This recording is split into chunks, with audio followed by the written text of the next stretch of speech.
The entire point of drugs, of certain feelings like nostalgia, are to remind you of the direction that you should be taking.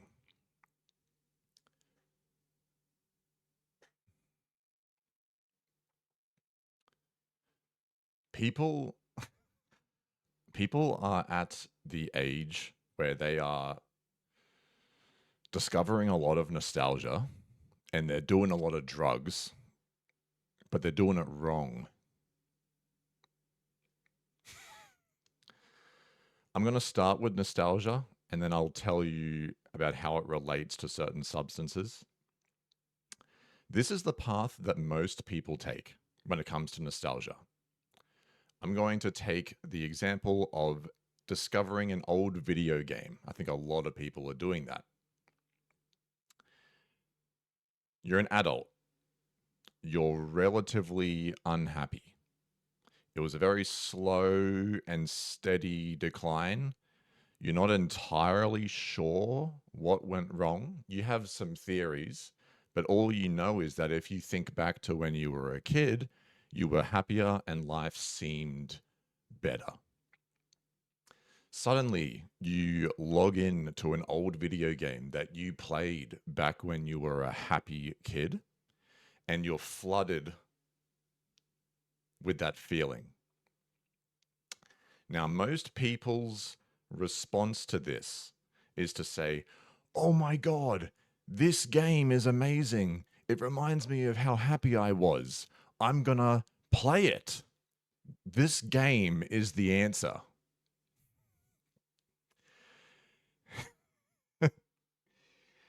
And what they do is they bring their learned, acquired habits, which made them unhappy, to the game.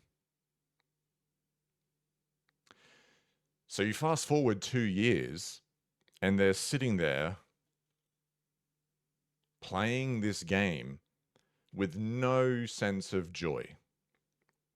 But they're addicted now, and, sunk cost fallacy, they've invested their time. Does that remind you of drugs? I think that these things are put here for whatever reason by whoever you want to think, God, universe, as a little reminder, as a little key for us to then take back into our daily lives. It's a little reminder of, hey, here's that feeling that you need to go back to pursuing. Here it is. Now take it and continue with your life with a new vision, a new approach. But what do most people do?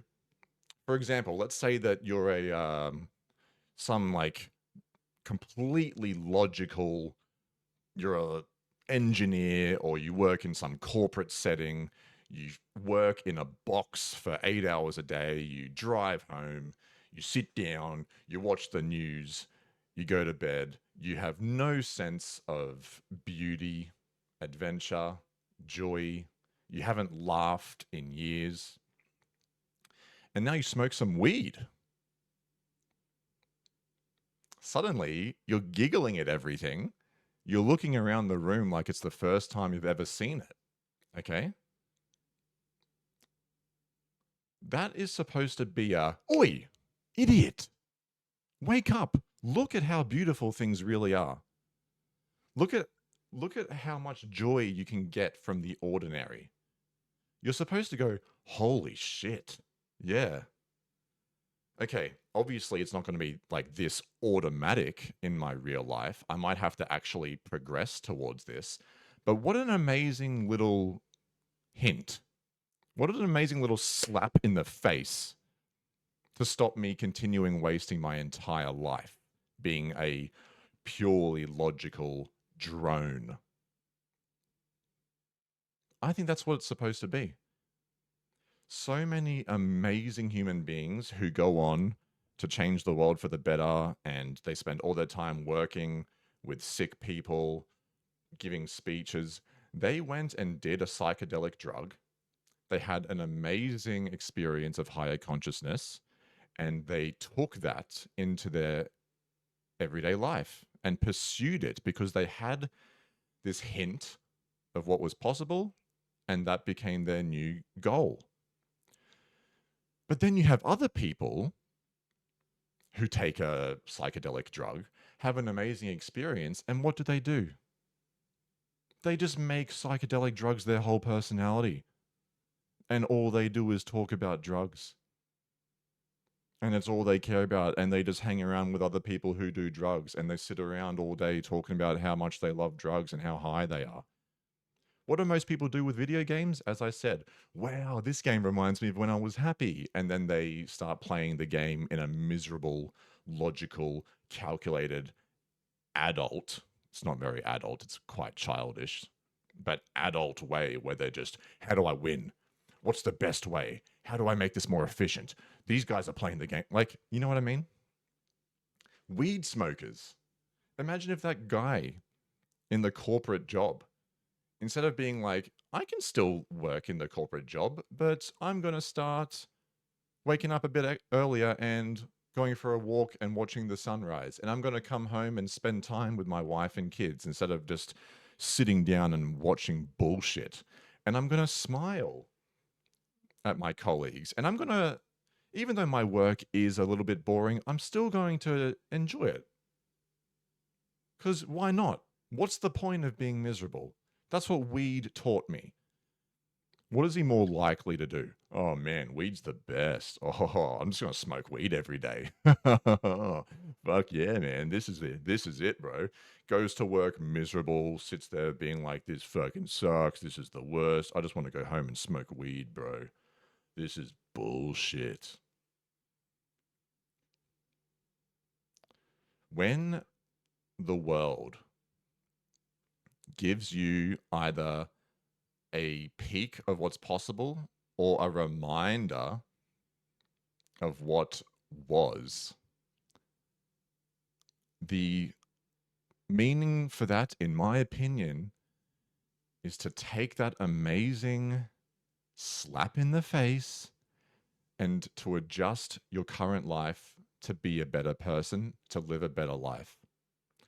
Don't just become addicted to the thing. Okay?